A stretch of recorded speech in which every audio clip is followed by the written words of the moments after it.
Eu queria ler com vocês um texto hoje, que vai na sequência. Na semana passada o texto foi Efésios 4.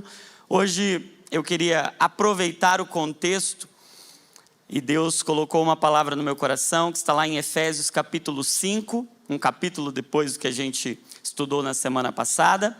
A partir do verso 15, Efésios 5, do 15 ao 21, está escrito assim: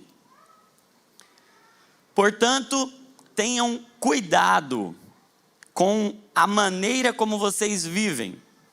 Vivam não como tolos ou como insensatos, mas como sábios, aproveitando bem o tempo ou remindo o tempo, porque os dias são maus. Por esta razão, não sejam insensatos, mas procurem compreender qual é a vontade do Senhor. E não se embriaguem com vinho, porque isso leva à devassidão ou à contenda, dissolução. Mas sejam cheios ou enchei-vos, deixem-se encher do Espírito, falando entre vocês com hinos, salmos, ou falando entre vocês com salmos, hinos e cânticos espirituais, cantando e louvando com o coração ao Senhor, dando sempre graças por tudo a nosso Deus e Pai, em nome de nosso Senhor Jesus Cristo. Sujeitem-se uns aos outros no temor de Cristo. Se você pode, feche seus olhos mais uma vez. Papai, nós estamos completamente rendidos ao Senhor com o nosso espírito. Nós não podemos fazer nada. Tu és soberano sobre todas as coisas e a tua palavra cria todas as coisas, Pai. Nós nesse momento queremos nos render diante do poder da tua palavra. A tua palavra é viva, é eficaz, é mais penetrante do que uma espada afiada de 2 gumes. Tua palavra é apta para discernir os pensamentos e as intenções do nosso coração. Então hoje nos reforma, nos transforma pela tua palavra, Pai. Faz algo por intermédio da tua palavra, porque a tua palavra nos liberta. Nós conheceremos a verdade, ela nos libertará. A tua palavra nos santifica, santifica-nos na verdade. A tua palavra é a verdade, a tua palavra é suficiente, a tua palavra é poderosa, a tua palavra é pura, a tua palavra é tudo o que nós precisamos hoje. Então faz algo por meio da tua palavra, em nome de Jesus, amém e amém, graças a Deus. Gente, esse texto começa com uma advertência: cuidado. Quando você ouve essa expressão cuidado, é bom você ter cuidado. Então, portanto, tenham cuidado. É a primeira expressão desse texto. E começa com uma conexão com o que vem anteriormente. Portanto, tenham cuidado. Então a gente vai entender o portanto também. Mas primeiro presta atenção nisso, cuidado. Tenham cuidado com a maneira como vocês vivem, como vocês levam a vida. Vivam como sábios, mas não como tolos. E aí a expressão tolo aqui é aquele que é insensato. Insensato é aquele que não sente. Insensato vem de insensibilidade, de senso. Então não viva como aquele que não está percebendo a vida, como aquele que está desapercebido, aquele que está distraído. Um insensato é alguém distraído. É alguém que está vivendo de forma tola, despercebida. Então viva como sábio. Como você vive como sábio? Como você não desperdiça a sua vida? Aproveitando bem o tempo. Remindo o tempo. Ou resgatando o tempo. Porque os dias são maus. Então a advertência aqui está enfatizando o seguinte: cuidado, porque é muito fácil você desperdiçar a sua vida. É muito fácil você jogar a sua vida fora. É muito fácil você chegar com 40 anos, olhar para trás e falar: meu Deus, está tudo indo pelo ralo, a vida está se dissolvendo diante de mim. É muito fácil você chegar com 50, com 60 e falar: meu Deus, passou muito rápido, e o que eu fiz? Eu nem vi a vida passar. Por isso ele diz que a gente tem que ter muita sensibilidade, muita sensatez e muita sabedoria para administrar o tempo, ou melhor, para resgatar o tempo. É como se o tempo fosse escravo nessa era. É como se o tempo não estivesse cumprindo o propósito dele nessa era, ele tivesse aprisionado nesta era. Vocês já tiveram problemas com o tempo? Alguns de vocês também passam por essa angústia de falar: meu Deus, parece que o tempo está trabalhando contra mim. Parece que o tempo não me ajuda, o tempo me atrapalha. O tempo não é meu amigo, o tempo é meu inimigo. Por quê? Porque o tempo está submetido a uma prisão. Por isso que o texto diz: você precisa remir. Remir é resgatar. Remir é, você vai precisar ativamente ir lá e trazer de volta o que estava perdido. Porque se você deixar a vida te levar, se você não for sábio, você vai ser roubado na sua vida. A vida vai passar, ela vai escorrer pelos seus dedos e você desperdiçou a sua vida. Eu ouvi uma vez uma frase do pastor John Piper. Ele disse que lá em 1964 tinha um quadro na parede da cozinha dele. E dizia assim no quadro: apenas uma vida, que logo vai passar. Somente o que for feito para Cristo vai durar.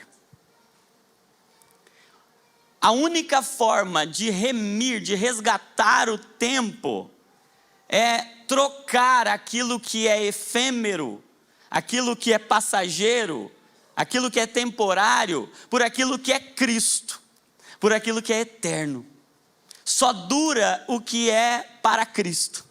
Cristo é o único que tem a capacidade de transcender esse tempo e eternizar aquilo que nos aprisiona e nos rouba, que é o tempo. Só o que é feito para Cristo vai permanecer, vai durar.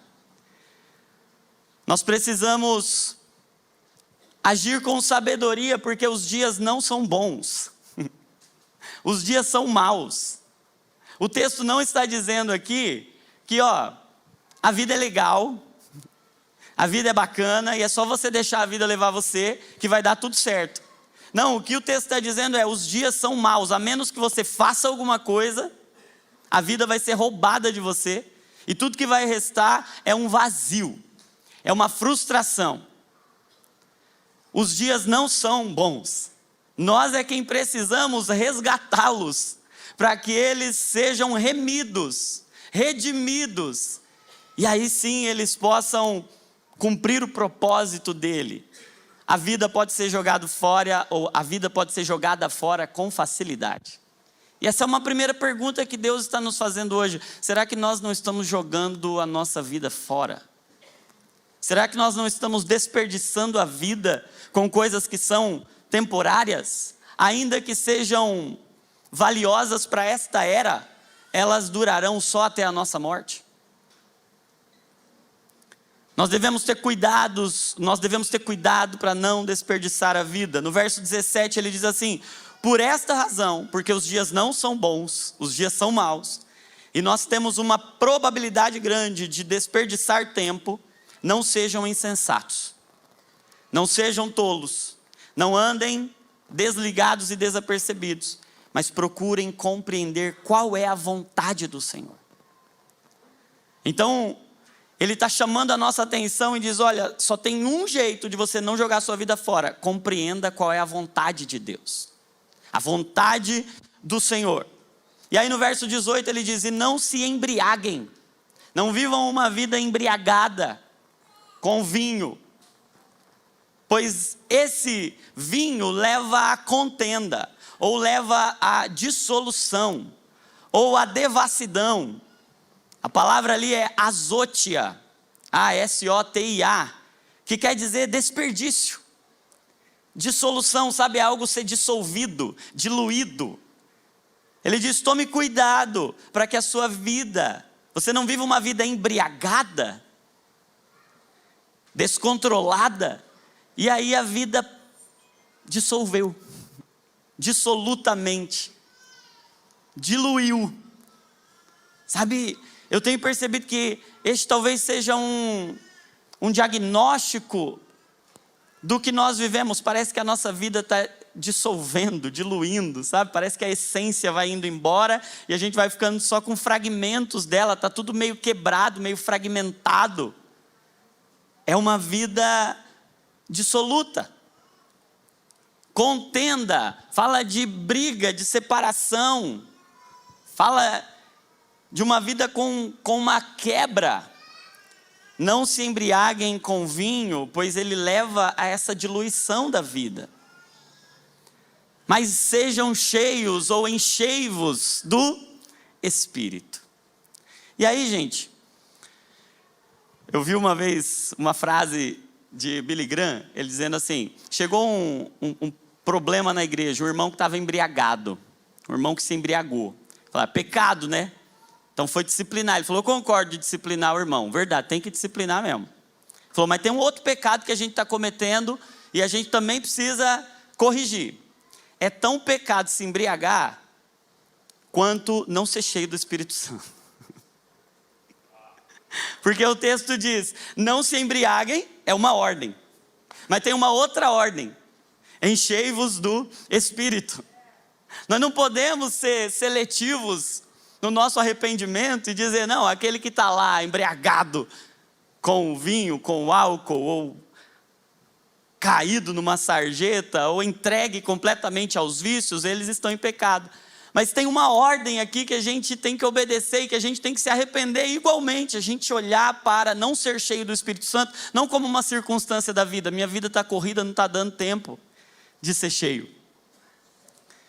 Não dá para a gente olhar para não ser cheio do Espírito Santo com uma certa conivência, com uma autocomiseração, dizendo assim, minha vida está muito complicada, eu não estou conseguindo ser cheio do Espírito Santo. Não, nós não podemos nos conformar com este mundo.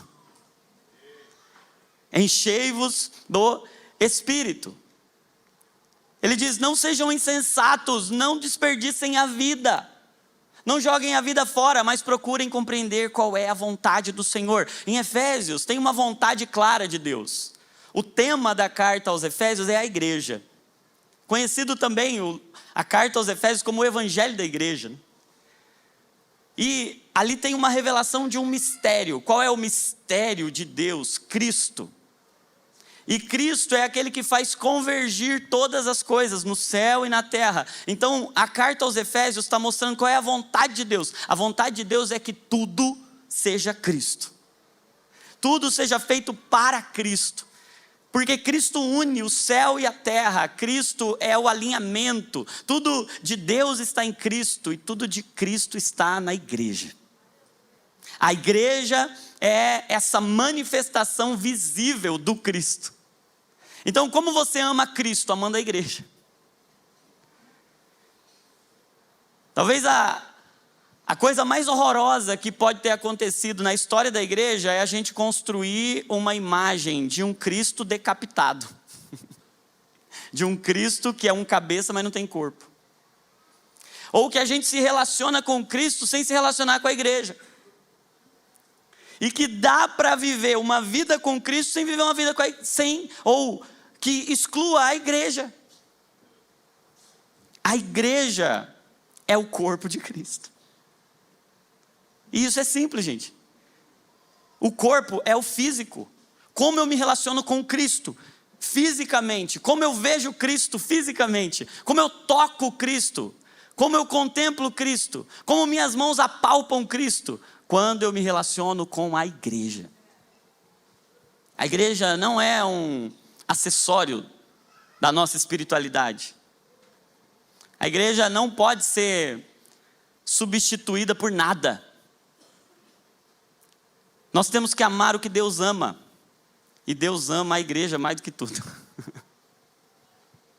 Então nós precisamos compreender qual é a vontade do Senhor. A vontade do Senhor é fazer todas as coisas no céu e na terra convergirem em Cristo, por meio da igreja. Para que agora, pela igreja, Efésios 3:10, a multiforme graça de Deus seja conhecida. Então nós precisamos compreender qual é a vontade de Deus para não jogar nossa vida fora. E ele diz, deixem-se encher ou enchei-vos, isso é uma ordem plural. Ele não diz assim, mas cada um encha-se do Espírito. Individualmente, isoladamente. Parece-me que Paulo está dizendo assim para a igreja em Éfeso, encher-se do Espírito não é uma tarefa que se faz sozinho. Ele não diz, olha, cada um de vocês encha-se, porque vocês têm uma responsabilidade que é de vocês de se encher. Não, ele diz assim, enchei-vos, no plural. É como se depois desse enchei-vos tivesse uma expressão oculta ali, que Paulo não escreveu, mas que está lá, uns aos outros. Não dá para se encher se não for uns aos outros, é enchei-vos uns aos outros. Encher-se do Espírito é uma tarefa coletiva. É uma tarefa da igreja, do corpo. E aí, gente, ele diz que a gente pode muito bem se intoxicar. Porque o que é se embriagar? E talvez o nosso problema não seja o vinho, mas ele está usando o vinho aqui como uma metáfora de coisas que nos embriagam. Coisas que nos intoxicam. Talvez se a gente fosse trazer um paralelo para nós hoje, ele talvez dissesse assim, não se intoxique com alegrias passageiras. Sabe? O nosso vinho pode ter mudado. A gente pode estar embriagado de outras coisas. A gente pode estar intoxicado de outras coisas. A gente pode estar descontrolado e aprisionado, porque a embriaguez fala de descontrole. A embriaguez fala de perda de consciência, perda de tempo. A embriaguez, ela vai falar de uma intoxicação. E engraçado que o vinho, ele tem álcool, e a propriedade farmacológica do álcool dentro de nós não é estimular. O álcool é um depressor, ele é um depressivo. Ele não aumenta a nossa capacidade, ele diminui nossa capacidade. O álcool é um depressor do sistema nervoso central. O que Paulo está dizendo aqui? É que os vícios, eles não aumentam nossa capacidade. As coisas que a gente fica preso nesta era não nos preenchem, elas só nos esvaziam. Elas só nos deixam cada vez mais descontrolados, cada vez mais perdidos na nossa própria vida. Talvez ele estivesse dizendo assim, ó, não se intoxique com o Twitter em que há contenda. E olha que agora está tendo menos, porque não está tendo Twitter, mas voltou agora? Voltou já? Então voltou a contenda. Não se intoxique. Ou ele estivesse dizendo assim, não se embebede com o Instagram em que há desperdício. Não se destrua com a pornografia em que há dissolução da sua vida espiritual, conjugal, da sua vida, da sua saúde de todos os níveis. Não seja escravizado por aquilo que te destrói na comida, pelas gordices, pelas compulsões. Não perca o controle da sua vida, porque isso vai diluir você. São paráfrases que a gente pode olhar e falar, esse texto para nós, ele está falando disso. Talvez para nós o problema não seja o vinho, o álcool, mas são outros entorpecentes que vão nos deprimindo também, que vão roubando e dissolvendo a gente. Não deixe que nada dissolva a sua vida. Não deixe que nada roube você. Não deixe que nada te faça olhar para a vida e falar, o que eu estou fazendo da minha vida? Passou mais uma semana e o que eu fiz? Porque eu não fiz nada eterno. Eu estou sendo embriagado pelo vinho que Satanás conseguiu colocar na minha casa. Dissolução é desperdício.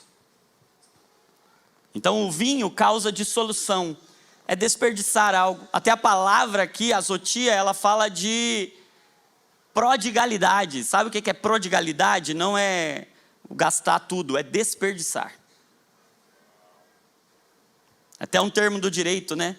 Eu lembro quando a Gé estava estudando a prodigalidade no direito, tem não sei se é um crime, mas é uma atrocidade, é você viver uma vida dissoluta, uma vida em que você desperdiça. Nós estamos nos desintegrando, nos desperdiçando um ao outro e desperdiçando a si mesmo, causando perdas, corrupção, separação, escorrendo pelos dedos. A vida está escorrendo pelos dedos. E a vida sem o Espírito é um desperdício. A vida que não é cheia do Espírito é uma vida desperdiçada. E hoje, com muito temor no coração, essa mensagem é para nós como igreja, para que a gente não desperdice a nossa vida correndo atrás de entorpecentes modernos, que são lícitos, que às vezes são até bonitos, mas que não nos enchem do Espírito. A vida sem o Espírito é um desperdício. E aí ele diz assim: não se embriaguem com vinho em que há dissolução, mas enchei-vos do Espírito. A palavra para encher ali é o verbo grego plerô. Plerô vem do mesmo termo pleroma, que é a plenitude. Cristo é a plenitude de Deus, Ele preenche todas as coisas. Então sabe o que é ser cheio do Espírito? É ser completo.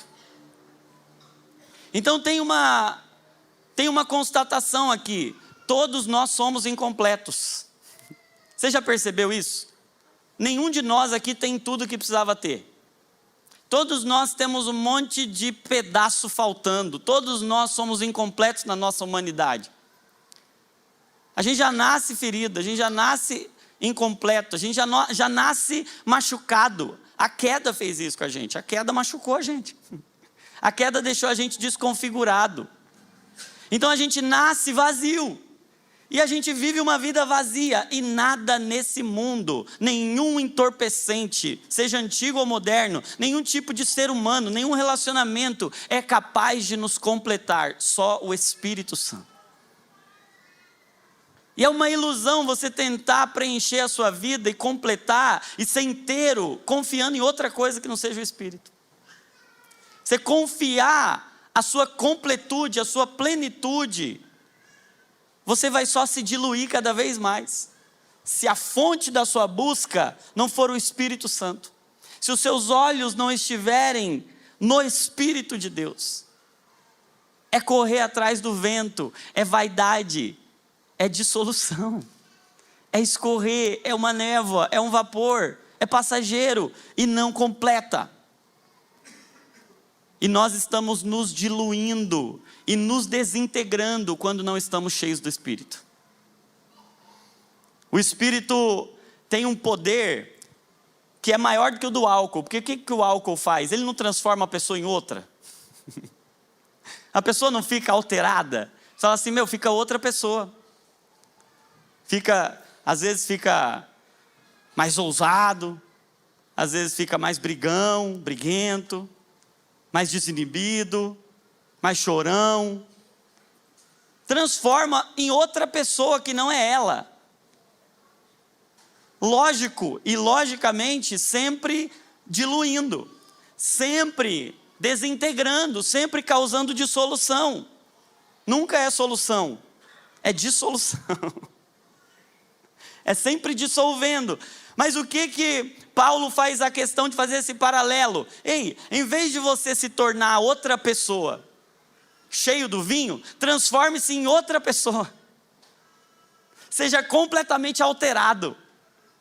Sendo completo, sendo quem você foi feito para ser. Sendo outra pessoa, você vai ser outra estrutura. Mas cheio do Espírito Santo, você vai ser completamente mudado. Vai alterar tudo, você vai se transformar em outra pessoa. Não uma pessoa diluída, mas uma pessoa inteira. Uma pessoa completa, seja cheio do Espírito Santo. Nenhuma vida é tão completa quanto a vida cheia do Espírito Santo. Você pode ter tudo. Você pode conquistar todos os bens, você pode ter o reconhecimento, o status, você pode ter fama, você pode ter tudo, mas você vai ser desintegrado, diluído, embriagado. Mas quando você se transforma em alguém, e isso é uma tarefa coletiva que só a igreja pode, encher-se do Espírito, você vai ser controlado pelo Espírito, olha isso. O Espírito vai te transformar em outra pessoa. E aí, sabe os vazios que existem em você? Que fazem você viver não a partir do que você crê, mas a partir das faltas, a partir da dívida e não da dádiva. Que você fica tentando se salvar, se proteger, se defender do outro, você fica tentando culpar o outro, essa lógica da dívida. Quando a gente recebe esse preenchimento, essa completude, esse controle do Espírito, a gente não vive mais pela lógica da falta, da dívida, mas a gente agora pode ser inteiro, e o Espírito Santo vai nos fazendo viver de forma completa. Vamos deixar o Espírito Santo tratar nossos vazios, porque só Ele nos completa. Tudo o que nós precisamos está nele, amém? Mas como? Aí ele entra no verso 19, como que a gente se enche? Como que a gente pode parar de viver uma vida embriagada, dissoluta, desperdiçada, e pode viver essa vida enchendo-se do Espírito? Ele responde, e aí ele vai seguir uma sequência de 4 ações, que vão estar ali até nesse presente contínuo, vão estar nesse gerúndio, porque indicam que é algo constante, que você tem que fazer frequentemente. A primeira coisa que ele nos dá como segredo, como passo prático, você quer ser cheio do Espírito Santo, você quer viver essa vida controlada pelo Espírito, tem aí conselhos práticos e atitudes práticas. A primeira, falando entre vocês, falando uns aos outros. Você tem que falar. E a gente acha que a gente vai ser cheio ouvindo. Mas o que o texto diz é que você vai ser cheio falando. Ouvir é só uma consequência de alguém que falou. Então não dá para ser cheio do Espírito se você não fala. E não tem como falar, aqui só eu estou falando hoje. Não tem como falar se você não viver vida de igreja, de fato, na sua casa e na casa dos irmãos que são igreja caseira com você. E todo mundo tem que falar. Esses dias nós estávamos no nosso DNA e a Dani trouxe essa palavra. Estou só copiando a palavra da Dani. Obrigado, Dani. Mas estou dando crédito, não é?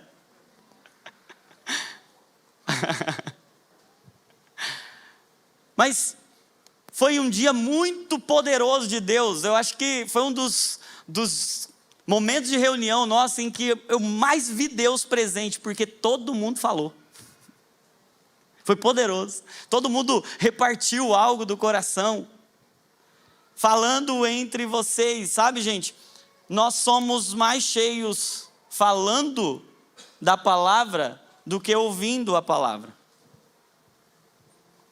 Nós temos que sair dessa passividade de uma igreja que consome pregações apenas, mas de gente que tem o coração cheio, ainda que seja de um pouquinho, porque é o que cabe no meu coração, são 5 pães e 2 peixinhos, mas eu vou falar, porque eu sou cheio falando entre vocês. E aí, eu tenho que ter uma revelação sobrenatural? Não, só precisa ter um salmo. E um salmo é interessante, porque salmo eu particularmente tenho um carinho muito especial pelos salmos. Até escrevi o livro Salmoterapia, porque os salmos, eles são o livro que mais fala por nós na Bíblia. Sabe, em toda a Bíblia, Deus está falando para nós. Mas os salmos têm uma capacidade de falar por nós, ele coloca o nosso coração para fora. É como se o salmista conseguisse expressar em palavras coisas que a gente não consegue. E Tem duas formas de interpretar isso aqui. É falando entre vocês com os salmos, os 150 salmos da Bíblia, mas tem uma segunda possibilidade de interpretar isso aqui, é a gente mesmo está escrevendo os nossos salmos uns para os outros. Porque o que é um salmo? É o salmista angustiado, aflito, com uma situação da vida dele, pressionado, angustiado, com medo, ele passando por dores da vida dele, e ele traz a centralidade de Cristo, do Espírito, ele coloca tudo aquilo aos pés de Cristo, aí isso é um salmo. Ele coloca a alma dele diante do povo, para Cristo encher a vida dele, governar a vida dele, para Deus governar a vida dele por meio de um salmo.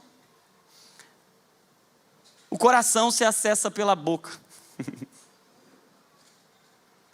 A boca fala do que o coração está cheio. O coração de alguém só pode ser acessado pela boca, então nós só vamos nos encher uns aos outros se a gente falar. Tem uma parte do Espírito que está dentro de você, tem uma parte do Espírito que está dentro de você, que o corpo só vai receber se você falar, e aí a graça que não é compartilhada, a graça que é retida, é a desgraça na vida de alguém. Já parou para pensar que a desgraça na vida de alguém pode ser o que você não falou? O salmo que você não compartilhou, que você não falou. Olha como é poderoso isso. Essa relação boca e coração, ela é tão presente nas Escrituras, que Deus comunica com a gente pela sua palavra. E o que é a palavra? É o coração de Deus exposto. Então, quer conhecer o coração de Deus? Conheça a palavra. Aí a palavra vem para o nosso coração. Lembra da parábola do semeador? O evangelho, a semente, a palavra de Deus, ela vai agora para o nosso coração. E aí a gente vai falar para alguém o que está no nosso coração. E vira aí um ciclo. Imagina, olha o circuito. Deus compartilha o coração dele pela palavra, pela boca dele, que é as Sagradas Escrituras. Aí ele fala com o Douglas, aí o Douglas vai, o coração dele fica cheio, aí ele fala para alguém. Aí quando alguém recebe aquilo no coração, enche o coração. Aí o que tem que fazer? Falar para alguém. E aí cada um de nós vai colocando um pedaço da frase que Deus está escrevendo. Do salmo que Deus está escrevendo para a nossa igreja. É como se cada um de nós tivesse um pedaço. E aí imagina, ficou sem uma vírgula. A vírgula era você. Aí alguém não vai entender. E alguém não vai entender porque faltou a sua fala. Então esse boca, coração é o que enche a gente. Por isso nós vamos falar. As nossas conversas precisam encher os outros. Mas a questão é, as nossas conversas enchem alguém do Espírito ou esvaziam alguém do Espírito? Elas causam plenitude ou dissolução? Elas causam solução ou contenda? Porque tem uma coisa que Deus abomina, e aí nós até ouvimos recentemente uma palavra sobre isso, sobre a maledicência, sobre o semear contenda, é a distorção, o adultério disso aqui. Por isso que Deus abomina semear contenda, porque é você pegar a arma mais poderosa dele, que é a sua fala, e entregar para o capeta. Diga assim para a pessoa que está do seu lado, essa é boa, hein? Não empresta sua boca para o capeta.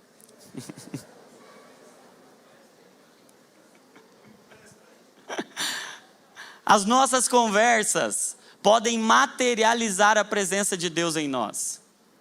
A presença de Deus pode ser materializada, a gente pode perceber Deus a partir das conversas. A partir de uma pessoa que tem o coração cheio, nós vemos Deus, Deus está entre nós. Deus cria pela fala. Certa vez eu ouvi a querida, saudosa professora Marlene Guerrato, dizendo que Deus cria o mundo pelas palavras. E as nossas palavras criam o mundo em que a gente vive. E aí, gente, por que a gente não fala como deveria falar? Por vezes é medo, é um sentimento de inadequação, uma vergonha de que eu não sei tanto quanto os meus irmãos sabem, eu não estudei tanto. Às vezes é preguiça, às vezes é a passividade, é o comodismo. Enfim, seja qual for a causa, nós vamos romper com isso em nome de Jesus. E nós vamos ser um povo falante. E nós vamos encher o coração e transformar esse coração cheio em fala, falando entre vós, falando uns aos outros. Não dá para encher a igreja do Espírito se não tem muita gente falando da palavra de Deus. A palavra é tão poderosa, ou falar é tão poderoso, que quando Tiago escreve a sua carta, capítulo 5, verso 16, você vai lembrar que ele diz assim: confesse, ou seja, fale as suas culpas a Deus para ser perdoado. Mas só tem um jeito de você ser curado. Curado é só se você falar uns aos outros. Por que a gente vive tão doente? Porque a gente fala pouco. Porque a gente confessa pouco uns aos outros. A gente tem medo, tem vergonha, a gente fica inseguro. O que vão pensar de mim? E pouco importa o que vão pensar da gente. O que importa é quem a gente é. E a gente pode ser curado se a gente falar, confessar uns aos outros. Nós estamos nos desintegrando, nos diluindo, nos dissolvendo, adoecendo quando a gente não fala. Falar cura. O corpo cura. Sabe o que eu acho interessante? Tem um monte de doença, que não é o remédio que cura, é o próprio corpo. É só o corpo estar funcionando, é só você hidratar ele direitinho, dar o descanso que ele precisa, o seu sistema imunológico, sabe, não tem remédio para vírus. Quem que cura o vírus? O corpo. O próprio corpo cura. Sabe que a gente está sofrendo com um monte de doença, que a gente está achando que é um remédio que vai resolver, e é o corpo que cura. É só a gente deixar o corpo funcionar que ele cura. É só dar o que ele precisa. É só falar para o corpo. Corpo, igreja, eu estou precisando disso aqui. Esse é o meu salmo hoje, minha alma está batida. Esse é o meu salmo hoje. Hoje eu estou aflito, hoje eu estou com medo. Hoje eu caí, Salmo 51. Duvido que você caiu tão feio quanto Davi. Mas Davi teve coragem de escrever o salmo. A gente só sabe porque ele falou. E a gente não fala. Falando entre vós. Com salmos, com hinos, com cânticos espirituais. Vamos fazer um compromisso? Eu não posso terminar um dia sem ter uma conversa espiritual com alguém. Porque um dia que eu não falo, uma conversa espiritual é um dia perdido. Os dias são maus. Como eu vou resgatar o tempo? Tendo conversas espirituais. Falando entre vós. Não pode ser só no dia do DNA. Eu tenho que encher a minha vida de conversas espirituais. Amém? Por isso, nós temos um acordo hoje a fazer como igreja. É não emprestar a nossa língua para outro. Nem que seja para a gente mesmo. Mas ser completamente controlado. Quem pode controlar a língua? Só o Espírito Santo de Deus. Olha que interessante. Esse texto de Efésios 5, ele vem logo depois de Efésios 4. Em Efésios 4... Efésios 4... Vocês não entenderam, gente. A revelação profunda. Sem o 4 não tem o 5. Vocês já pararam para pensar na profundidade disso? Não existe 5 sem 4. No 4, olha quantas vezes ele fala da nossa fala. 4:25, por isso deixando a mentira, cada um fale a verdade para com o seu próximo. No 29, não saia da sua boca, da vossa boca, nenhuma palavra torpe, suja, apodrecida, Mas unicamente, presta atenção nessa palavra, unicamente, é apenas, é só esse tipo de palavra que pode sair da sua boca, o resto está proibido. Apenas, unicamente a que for boa para edificação. Então, se não edifica, não fale. Porque a boca foi feita para edificar, não para destruir. Palavra torpe é uma palavra que não cumpre o propósito, não edifica. Não é só o palavrão, porque às vezes a gente acha que não, só não mandar os outros. Não é palavra torpe. Palavra torpe é qualquer palavra que não edifica. Porque é uma palavra que está sendo usada com outro propósito. Está sendo usada como um torpedo ali para destruir. Tem que edificar, segundo, conforme a necessidade. Então, às vezes até era edificante, mas não precisava. Não tinha necessidade de falar, a pessoa já estava sabendo. Então, tem que edificar, tem que ser de acordo com a necessidade. E terceiro, tem que transmitir graça àqueles que ouvem. Unicamente. Edificação, de acordo com a necessidade, e transmitir graça. Senão, não fale. Então não vou falar nada. Você vai encher seu coração da palavra de Deus, que habite ricamente. O texto paralelo desse é Colossenses capítulo 3, verso 16. Habite ricamente a palavra de Deus em vós. Quem está cheio da palavra de Deus sempre tem algo para falar. Amém? Olha o que ele diz. No verso 31. Que não haja no meio de vocês qualquer amargura, indignação, ira, gritaria e blasfêmia. Sabe o que é gritaria? Gritaria é gritar. Sabe o que é gritar? É falar num tom grosseiro. Não é só o que você fala, é o tom que você fala. Gente, as palavras são muito sérias para encher ou para esvaziar. A gente desperdiça a vida falando e a gente enche do Espírito falando. Falando uns aos outros. Gritaria. O pastor Josué que dizia, os gritos começam quando termina a inteligência. Olha a outra. Que a imoralidade sexual e toda impureza ou avareza não sejam sequer mencionadas entre vocês. Sabe o que é mencionar? É falar.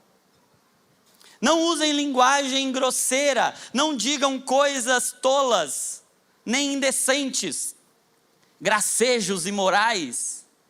Não desperdice palavra. Palavra é muito sério. Não é à toa que a palavra de Deus é a coisa mais séria que existe no mundo. E quem entendeu o poder da palavra de Deus, entende o poder das próprias palavras. Falando entre vós. Segundo, ele diz, além de falar entre vós, você tem que cantar. Cantando e louvando com o coração. Então não basta só ouvir a música, tem que cantar. Assim como não basta só ouvir, tem que falar. Você vê como ele tira da passividade, tira do consumismo, de uma igreja que vai dar, entregar, não é a dívida, é a dádiva. É uns aos outros, é falando, não é ouvindo louvor, é cantando louvor. Nós temos que parar de ouvir música e começar a cantar música. A gente não tem que vir para a igreja para ouvir. A gente tem que vir para a igreja para falar. Vamos falar? Vamos reagir, vamos responder. Porque é isso. É falar, é cantar, é ser uns aos outros. E olha que interessante, a música é tão poderosa. A música acessa o coração em níveis tão profundos que no céu não tem outras coisas assim tão abundantes, não tem entretenimentos das distrações, mas música vai ter eternamente. Música é a arma mais poderosa para abrir um coração fechado. A música fala o que as palavras não conseguem falar. Sabe quando você não tem palavra, tem uma música. A música é tão poderosa que não existe um filme sem trilha sonora. Imagina, o roteiro está perfeito, mas se não tiver a música, não entra no coração como precisa entrar. Já estava até falando com os meninos, a gente fazendo um devocional. Falei, imagina, às vezes a gente está ouvindo a música errada. E aí a gente está num filme de romance com Deus, mas a música é de suspense. Aí imagina, o marido vai abraçar a esposa, e aí, tan, tan, tan, tan, tan, tan, tan, tan, tan. É romance o filme, mas a música é suspense. O que você imagina? Ele vai tirar uma faca a qualquer momento e vai enfiar nas costas dela. E às vezes a nossa vida está assim, porque a gente está com a música errada. Nós estamos vivendo um suspense onde era para haver um romance. Nós estamos aflitos onde era para ter paz. Por quê? A música está errada. Porque nós estamos cantando a música errada. Então nós temos que colocar a música no seu devido lugar. Todo ser que tem fôlego, louve ao Senhor. Sabe o que eu aprendi com esse texto? O fôlego existe por causa do louvor. Se tem fôlego, tem que ter louvor. É como se a gente inspirasse pela palavra e expirasse pelo louvor. Isso é a respiração do crente. É a palavra que é divinamente inspirada, então a gente inspira ouvindo e falando a palavra de Deus e expira o fôlego santo cantando e louvando de todo o coração. A música nunca é neutra, gente. Não tem neutralidade na música. Tem essa questão toda, né, da música secular, pode, não pode. A questão é a seguinte, não é questão do pecado ouvir ou não ouvir determinado tipo de música. A questão é que a música nunca é neutra. A música acessa lugares que o coração não é capaz nem de perceber. A música desperta em nós coisas que a gente nem conseguiria despertar pela consciência. Uma melodia, uma harmonia, uma batida, ela mexe no nosso coração e ela enche ou esvazia, gente. A questão é, qual é a trilha sonora da nossa vida? Se você tem como palavra, ou como enredo, roteiro, é a palavra de Deus, e a trilha sonora é um batidão, aí tem alguma coisa errada, porque a mensagem vai ficar confusa. A música nunca é neutra. E tem um terceiro. O terceiro passo prático que ele dá é sempre dando graças ao Senhor em tudo.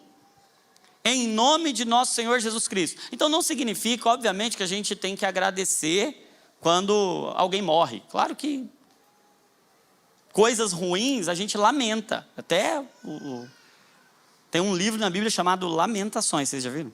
Não é pecado lamentar. É tudo a gente fazer em nome do nosso Senhor Jesus Cristo. Então, o que é agradável a Deus, o que é agradável ao Senhor, o que é representado por Cristo, a gente tem que ser grato. Tem que ser grato em tudo, de acordo com a vontade de Jesus Cristo, dando sempre graças. E eu acho interessante que graça, ação de graça, não tem esse nome à toa. Dentro da gratidão tem graça. E só existe gratidão porque houve graça. E sabe o que é a ingratidão? A ingratidão é o desperdício ou é a rejeição da graça. Talvez a ingratidão seja a própria desgraça. São sinônimos. Ingratidão é a ausência da gratidão. Só que a gratidão é a ação da graça.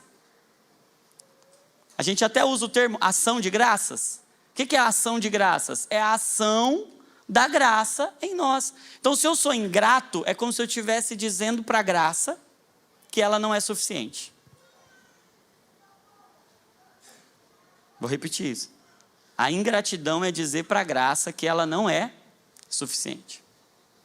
Quando a gente vive uma vida de murmuração, a gente está adorando o diabo. John Piper que dizia isso, né? A adoração do diabo não é, Satanás. A adoração ao diabo é a murmuração. É usar os nossos lábios para outro propósito que não o propósito dele, que é louvar ao Senhor. Dando sempre graças.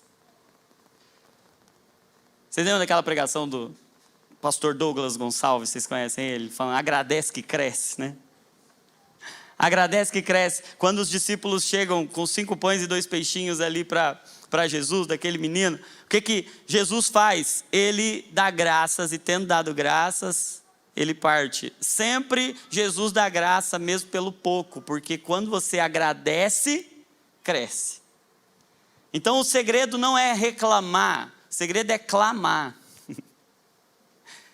E quem clama mais, reclama menos. Você está reclamando muito, é sinal que você está clamando pouco. É a própria desgraça. É a defraudação da graça. Uma tentativa de furtar a bondade de Deus da nossa vida. Então eu quero que você olhe para a sua vida hoje e dê graça. Ah, mas eu não tenho tudo que eu queria. Mas você tem tudo que precisa. Ainda que seja para hoje.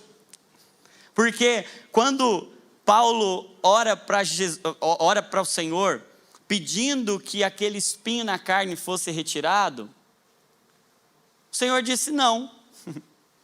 Mas ele respondeu: qual é a cura para você? A cura é: a minha graça te basta.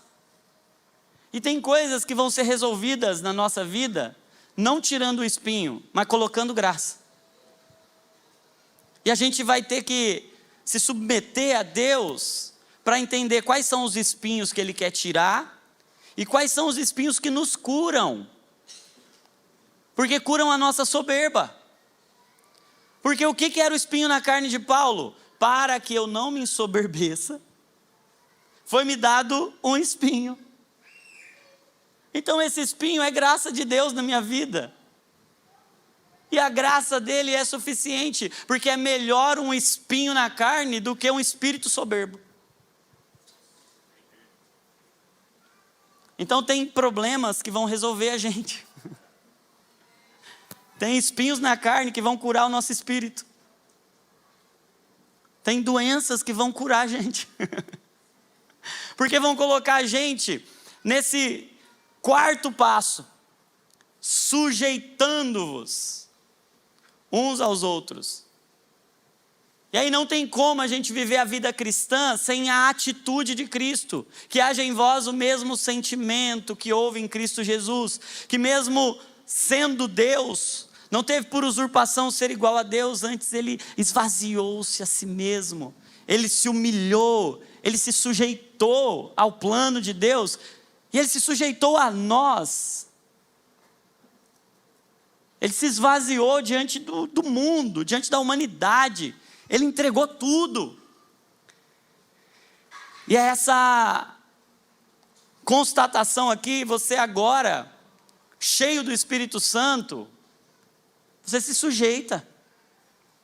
Não tem essa de quem é melhor, quem é pior, quem manda mais, quem manda menos. O que é uma igreja cheia do Espírito Santo? É uma igreja em que a gente se sujeita uns aos outros.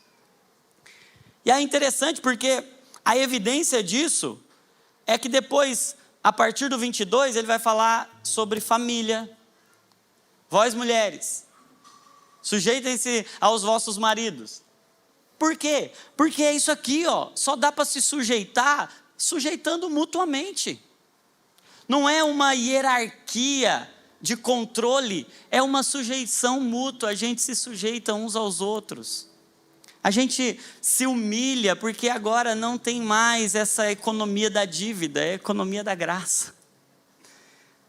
Se me sujeitar e me humilhar e pedir perdão e entregar algo a você é prejudicial a mim, é porque eu estou vivendo na economia da dívida e não da dádiva.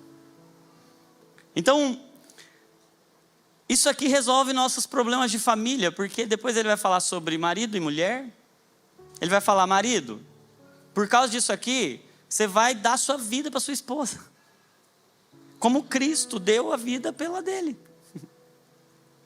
Por causa disso, os pais vão poder olhar para os filhos como o pai olha para os filhos. Os filhos vão poder olhar para os pais com obediência e com honra, porque a gente está cheio do Espírito, e aí a gente se sujeita uns aos outros. As contendas vão embora quando o Espírito entra.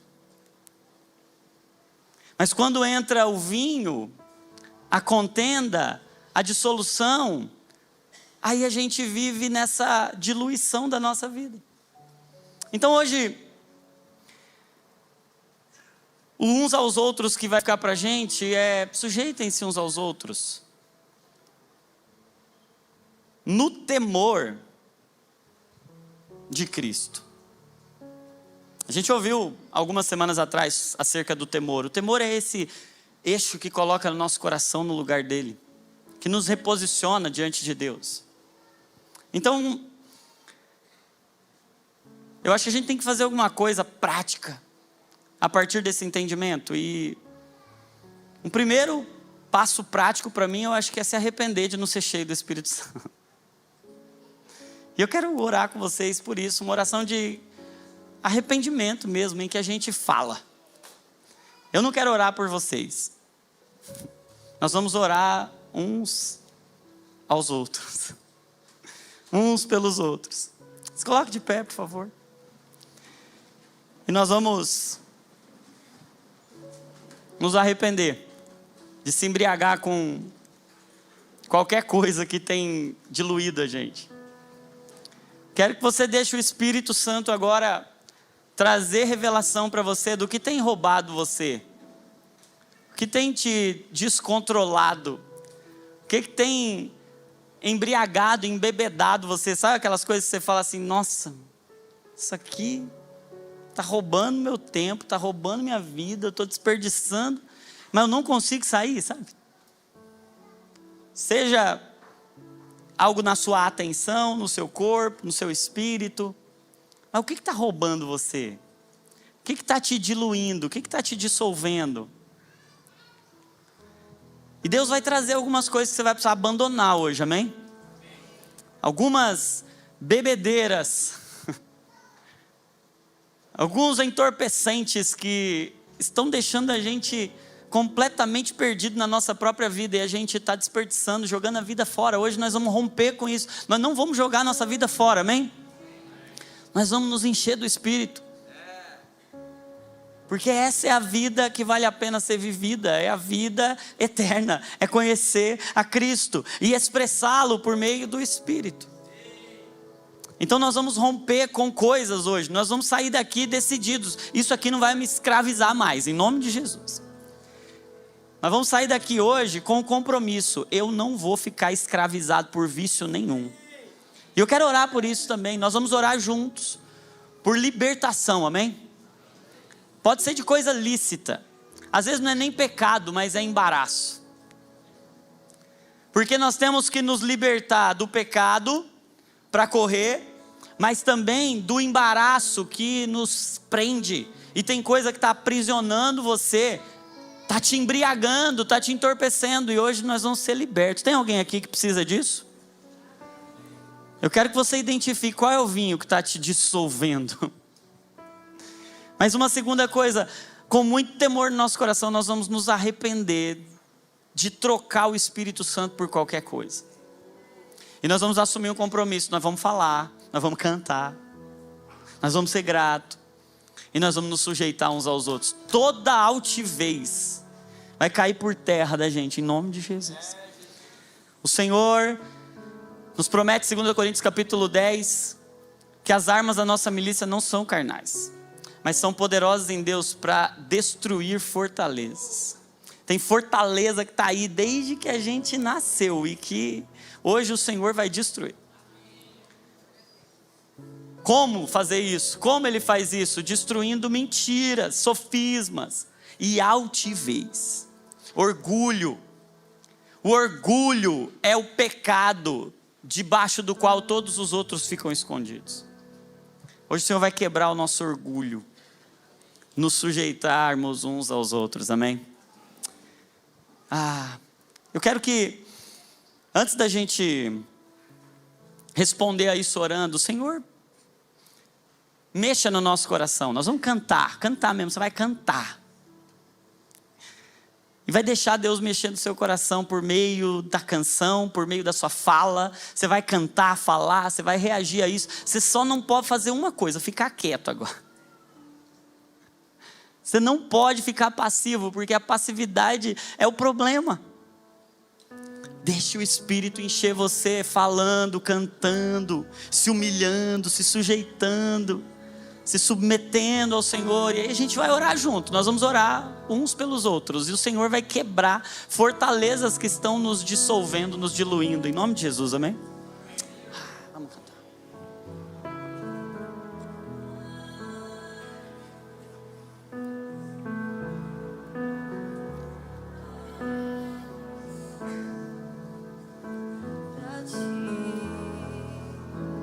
Jesus. Senhor. Faça a tua obra em mim. Fale. Fale, fale. Papai, Como eu preciso. nós nos arrependemos. Nós nos arrependemos. Como eu preciso. Nós nos arrependemos, Pai. Como eu preciso. Pai, nós nos arrependemos. Nós nos arrependemos de nos embriagarmos com qualquer coisa. Só você me O nosso desperdício de vida, de tempo, de palavras, de conversas tolas. Nós nos arrependemos de qualquer palavra que desperdiçamos, entregando-a como ferramenta de destruição e não de edificação. Mas as armas da sua milícia, as armas da nossa milícia não são carnais, mas são poderosas em Deus. Poderosas no Espírito, para destruir fortalezas. Hoje nós estamos rompendo fortalezas. Hoje o Senhor está nos libertando. Nós estamos sendo libertos de nós mesmos, nos sujeitando uns aos outros, porque quem está cheio de Ti pode ser vazio de si. Papai, nós nos arrependemos de não nos enchermos do Espírito, de não sermos cheios do Espírito.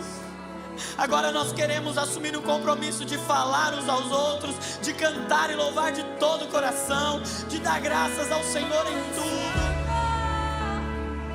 Nós queremos assumir o compromisso de nos sujeitarmos, de nos esvaziarmos, porque quem foi cheio do Espírito não precisa mais ser cheio de si. Pai, nós nos sujeitamos uns aos outros no temor de Cristo. Por isso nós queremos responder a isso. Enche este lugar do Teu Espírito Santo. Enche este lugar do Teu Espírito Santo. Abre as comportas e enche este lugar do Teu Espírito. Por meio da nossa fala, por meio da nossa canção. A nossa fala enche uns aos outros. A nossa canção enche uns aos outros. A nossa gratidão enche uns aos outros. A nossa humilhação enche uns aos outros. Nós fazemos um acordo com os nossos lábios. Os nossos lábios existem para adorar ao Senhor. Nosso fôlego existe para cantar. Nós não gastaremos a nossa vida com outro tema, com outro filme, com outra história, senão a história de Cristo. Senão falar palavras que edificam, que enchem de graça, que são necessárias. Pai, essa é a nossa oração hoje.